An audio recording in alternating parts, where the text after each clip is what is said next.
What's up, everybody, and welcome to a very special edition of the Slam Sessions right here on YouTube. I'm your host, Albert Albanese, and this is going to be something that's kind of be a little bit brief because I wanted to do this as a live stream, but unfortunately my computer doesn't have the capacity for live streaming, so you can either catch me on Monday nights on the Dave Knows Wrestling YouTube channel, or you can comment away in the comment section. So this wasn't the plan for my first video, but things have gone down over the past couple of days, past couple of weeks actually, that I've been really wanting to comment on, and this is the opportunity I have now, and I'm just going to take it. I'm going to start off with the first part. It's the Bobby Lashley and Lana wedding that happened a couple of weeks ago. Wrestling fans just had an outcry of, anger, and they weren't very supportive of everything that happened on their TVs when it came to that wedding. The funny part is that wrestling fans in general spoke by watching the segment, which was the highest rated segment on WWE television in 3 months. So, of course, when everybody has, had just been presenting, and their ways of just crapping all over this segment for the past couple of, for the next couple of days, my comment was, okay, the most people that have watched the WWE watch this segment for the past 3 months. And I've been met with all these stupid comments. Oh, well, the WWE's ratings are in the trash anyway. This isn't something to celebrate that it's the highest in 3 months. It's still the highest in 3 months. And the thing is that if this was the other way around, then it would have been, I don't know, AJ Styles versus Seth Rollins in a 40-minute, wrestle-off. Everybody would have been like, you see, if they just give us wrestling, then this is exactly what we wanted, and then, the ratings go up. But when it's something you don't want and the ratings go up, you have to justify it in your head by saying something stupid.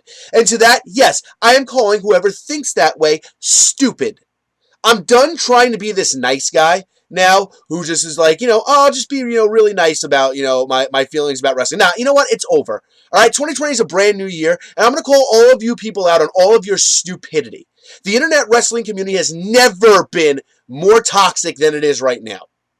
I'm going to get to why later, because it actually has to go hand in hand with something that I wanted to talk about today, because it's something that broke today. And if you guys can figure out what it is, I'm pretty sure you kind of know. But, yeah. My biggest disappointment about that Rusev and, that Lashley Lana wedding was the fact that the first 10 minutes were really dull. And I'll give everybody that. The first 10 minutes were really dull. The whole situation with them exchanging their vows, Lana, spelling out her name, crapping on the audience, Lashley's makeup spewed all, strewn across her face.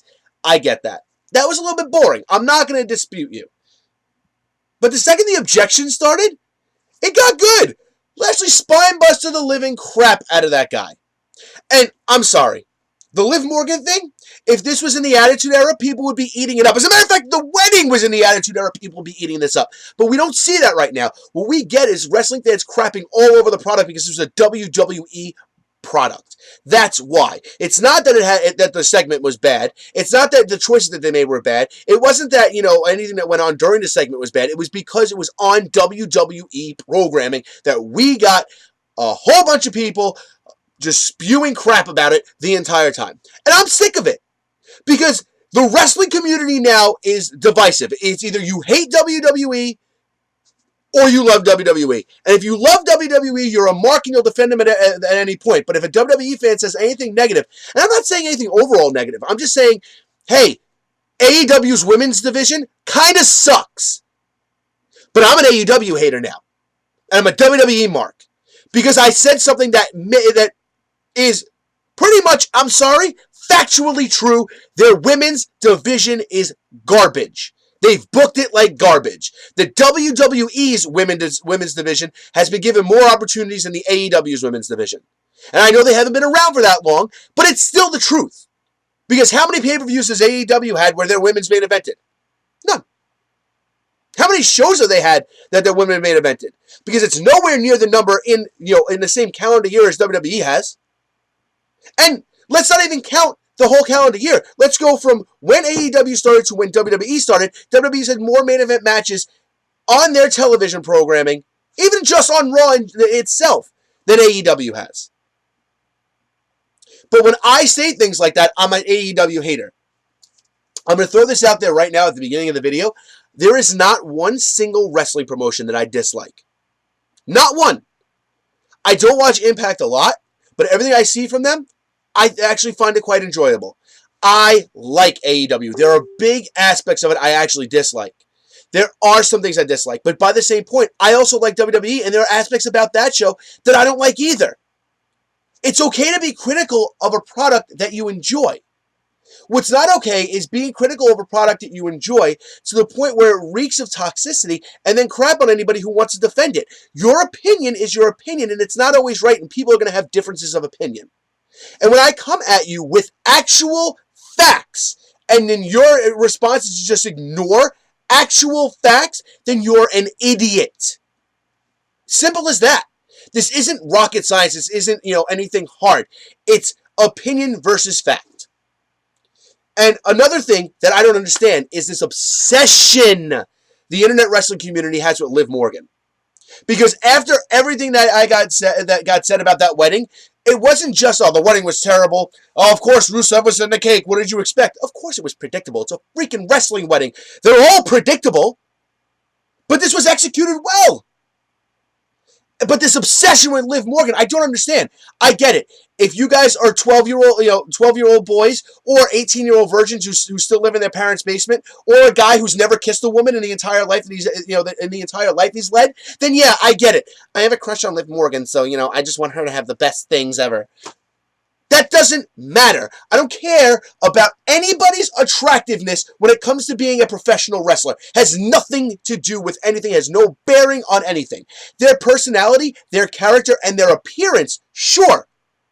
I can crap on somebody for instance, I don't like that Cesaro's wearing really weird high water pants.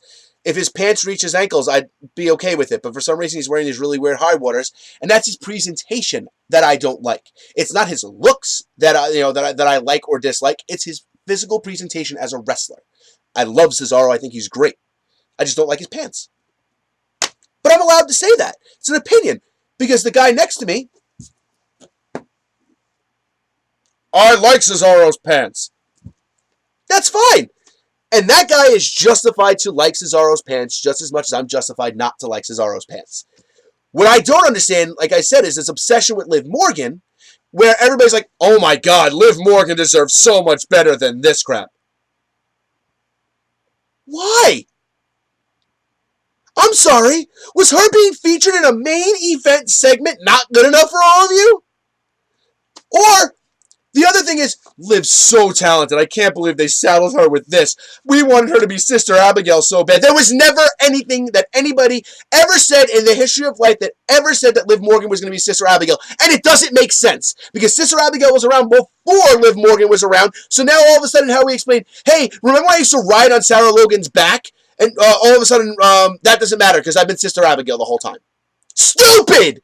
Doesn't make sense. You're all stupid for thinking that was going to be something. If Sister Abigail will ever be a character, it has to be somebody we've never seen before, because Sister Abigail has existed since Bray Wyatt's inception. It's the name of his finishing move. So stop. And the other part I don't get is, Liv's so talented for all this. What has Liv Morgan done that everybody's been seeing that she's super talented that I've missed? Because I've watched everything she's done at NXT, and she's mediocre in the ring, below mediocre on the mic. The two promos she's cut since she's been back have been okay. The wedding promo was good, not great.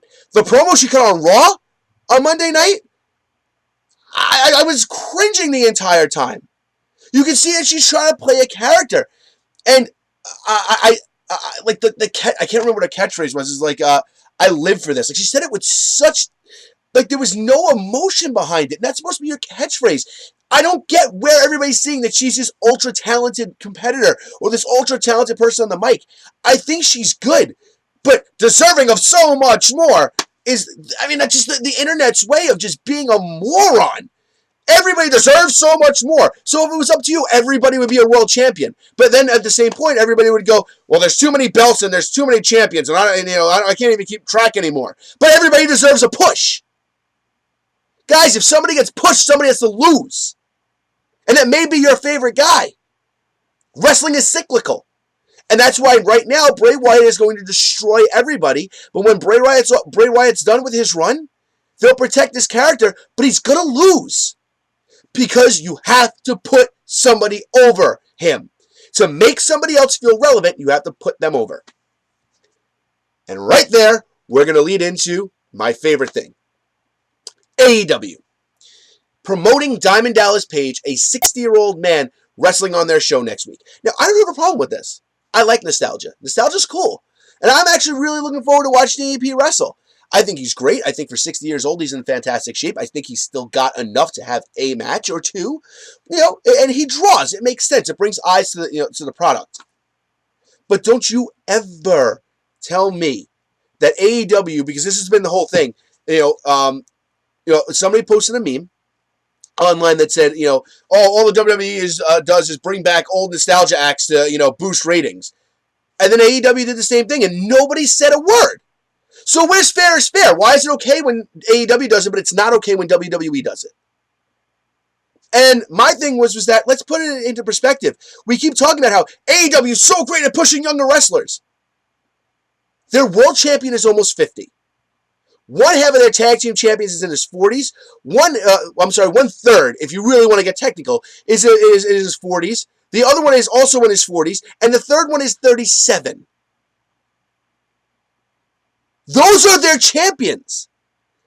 The WWE collectively has younger champions. So you want to talk about guys that they're pushing.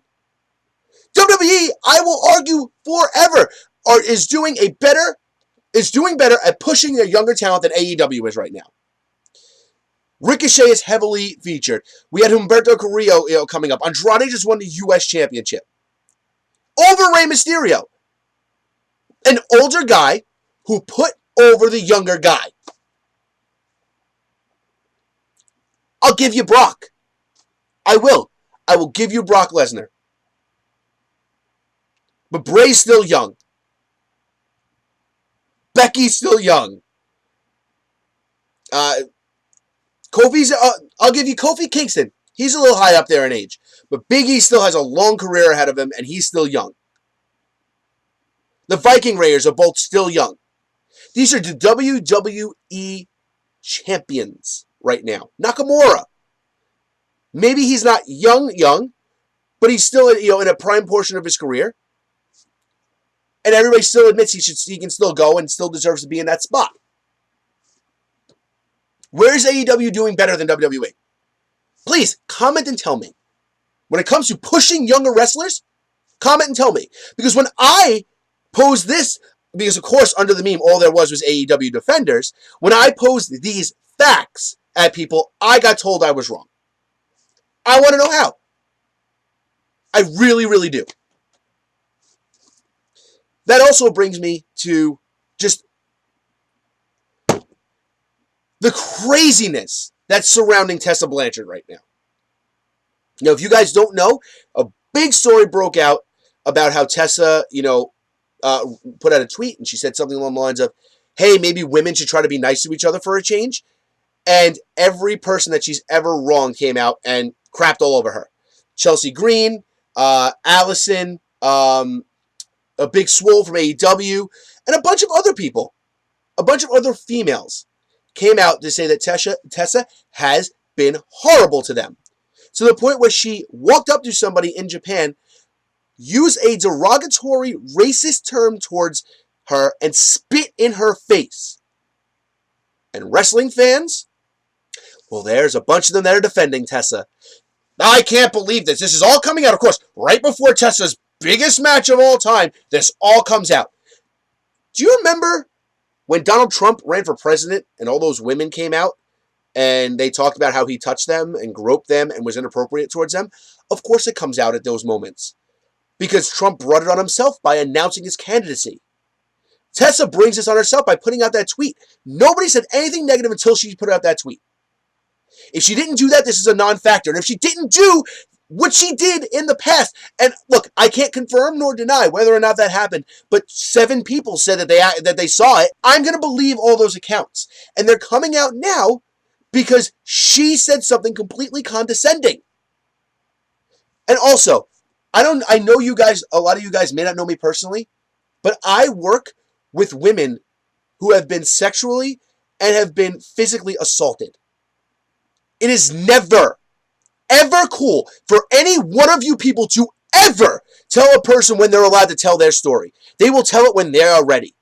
And that's the reason why Allison came out and said she wouldn't tell the story that happened a couple of years ago with this other woman, because it wasn't her story to tell and she didn't feel like it was right for her to come out and to crucify somebody about this. But if Tessa truly did all these things and wrestling fans' reactions are all, well, this is all suspect timing, you're looking at the wrong side of the coin. And God forbid this was a guy or a girl in WWE, because remember, when this happened to Lars Sullivan, when it came out that he said all these things where, look, there were transcripts of it, but it didn't say Lars Sullivan or whatever his real name was that said all these bigotry things, everybody crapped all over him. Oh, well, Lars is a racist. So why isn't Tessa a racist? Because you didn't see words spread out in front of you? Oh, no, wait, you did. You saw them from other people, but that wasn't good enough. And it really, really bothers me that it's the same fucking, you know what, screw it, I don't care, this is my channel. It's the same fucking people who said, oh, the Fabulous Moolah shouldn't have her name on the Women's Battle Royal in WrestleMania because of all the horrible, horrible things that people said she did. Got her name removed. And that was totally fine. But now they're all asking for, the same people are all asking for proof of what Tessa did. How do you crucify somebody who isn't here to defend herself and then champion somebody else who did the exact same thing and say, oh no, I need to see proof? There were plenty of women who defended the Fabulous Moolah. There are plenty of women who are crapping all over Tessa. Why is it okay for Tessa and it's not okay for Moolah? Oh, I know why. Because the internet hates the WWE. And if you're associated with the WWE, that's what you get crapped on. So Moolah got crapped on because he was associated with the WWE. If Tessa was in WWE, I guarantee this would be a completely different story. And this is where I get mad at wrestling fans. You are portraying and participating in the most toxic fan base in the entire world. It's the same thing as in sports. Michael Thomas just came out and said, I'm really happy to see that, I guess that somebody lost. I want to say it was, I guess it was in the 49ers game when they beat the Titans.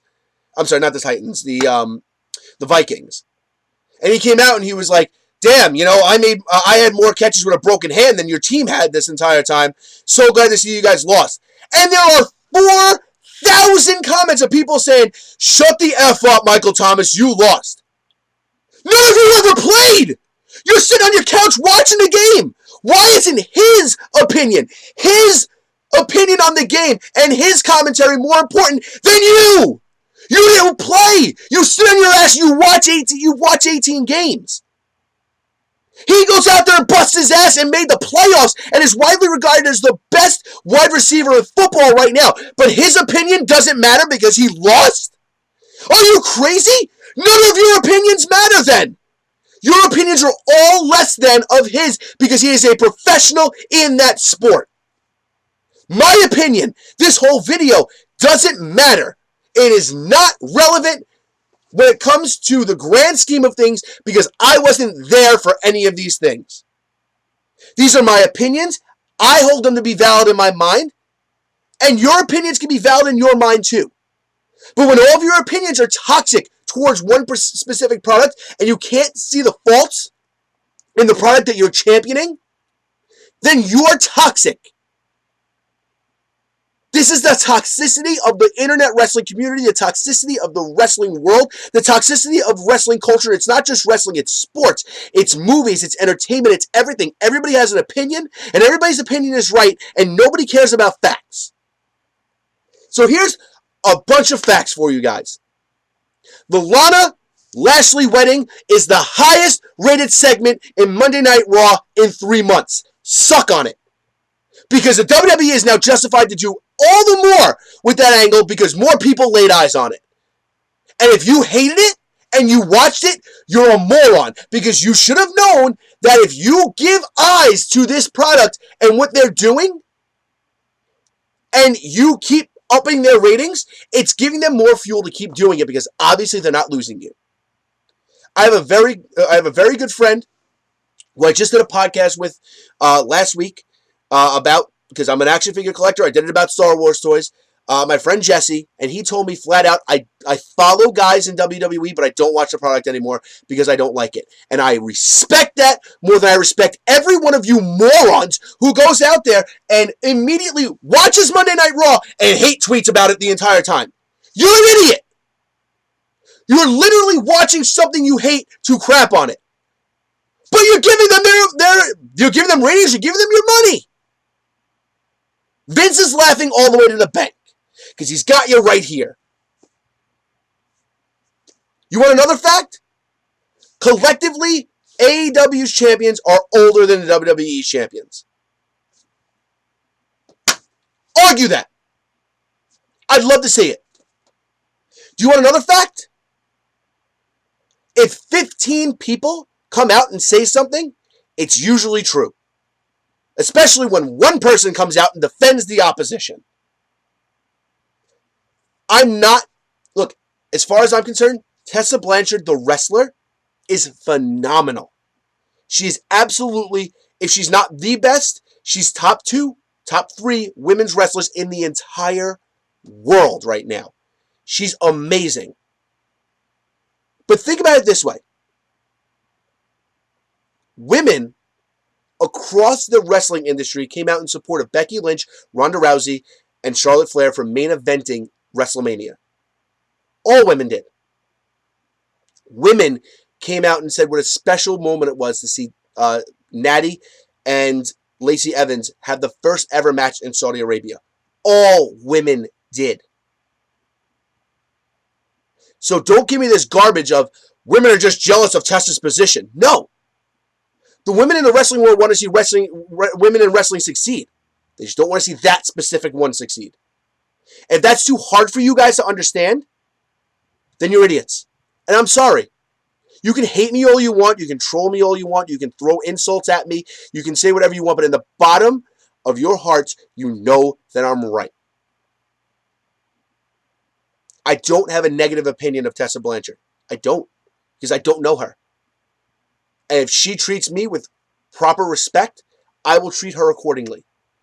And I will not treat her on the past transgressions that she may have had on other people, that other people may have said about her.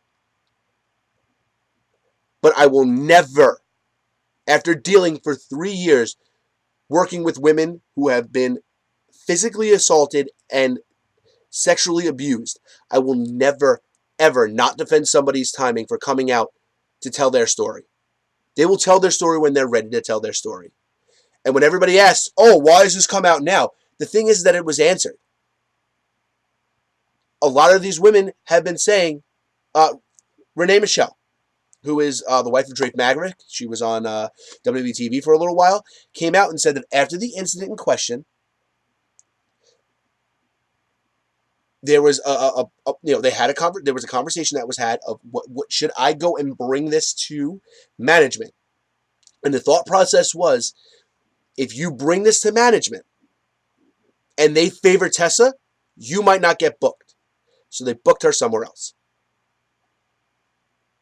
Simple as that.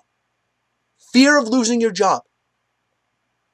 Because remember, how many people do you remember that came out and talked negatively about people and kept their jobs? Doesn't happen too often, especially in the wrestling industry. So that's why this is coming out now. Because a lot of these other women are in better places in their career where they're actually signed, where they don't have to worry about job security and not getting booked on some podunk indie show because, oh, we had a very positive response with Tessa Blanchard, and if you don't like her, then we're not going to book you. We know the shadiness of promoters. We know that could be true. By virtue of her father's last name, she has an advantage over any Chelsea Greens or Allisons or Big Swoles. She's a marquee player.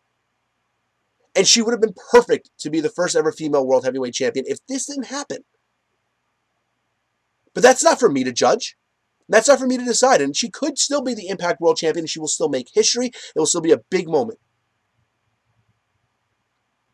And that's great. But at the end of the day, as a wrestling fan, we all need to sit back. Actually, it's the end of the day, as a fan of anything.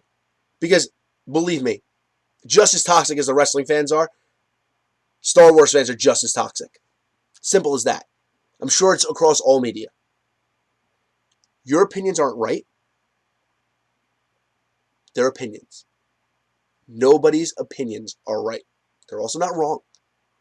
You're allowed to have them. But to debate when it's okay for someone to come out and tell their story is not debatable. Women won't tell anybody they're being abused because they're afraid that they'll get killed.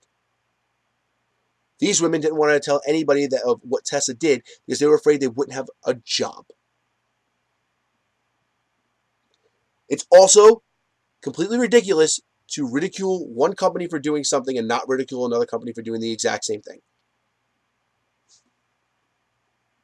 If I jump on AEW's back for having a bad women's division, I will acknowledge the WWE's women's division. And their SmackDown women's division, it's abysmal. Lacey Evans has been in the business for a cup of coffee, and she's already getting women's championship matches out the ass. And it's ridiculous. It doesn't make any sense. There are more deserving women on the WWE roster than Lacey Evans is. I will call a spade a spade. That's fine. I'm not going to sit here and not criticize the company that I like more. I grew up a WWE fan. I really did. I like WCW, but WWE was my wheelhouse. So yes, even through the bad, I will defend it. But I will also admit when things aren't good. It's the way it is. As a wrestling fan, I challenge all of you to do the exact same thing. Stop championing one company. Stop championing one wrestler. Stop championing, just certain things. And just be happy for all of wrestling. When the WWE does something good, say that it's good. And don't say, well, that was good, but. When AEW does something good, say that they did good. And don't say, well, the WWE did it better or they did it first. Because I have a whole thing, a whole episode that I had put together in my mind that I was going to do, but I'm not going to do anymore. Because it was basically my way of saying that AEW is just basically WWE from 1998 to 2000. And all their characters are basically the same as that. But you know what? Maybe I'll do it, maybe I won't. But I won't put down AEW for that because they're copying the point in wrestling where it was the hottest. And that's fine. If it works, do it. But I challenge every single one of you wrestling fans. Stop being toxic. Stop trolling. Stop hating. Stop telling other people that their opinions don't matter. Because their opinions matter just as much as yours do. In general, let's stop the negativity. The Monday Night Wars was successful because everybody liked what was going on, despite the fact that if you go back and watch it, there were a lot of things that none of us really, would really like. But it was so hot, we didn't care. Let's stop caring a little bit. Let's enjoy the product. Let's enjoy wrestling, and let's stop being toxic. This won't be the first time or the last time that Rippin the Net will be here.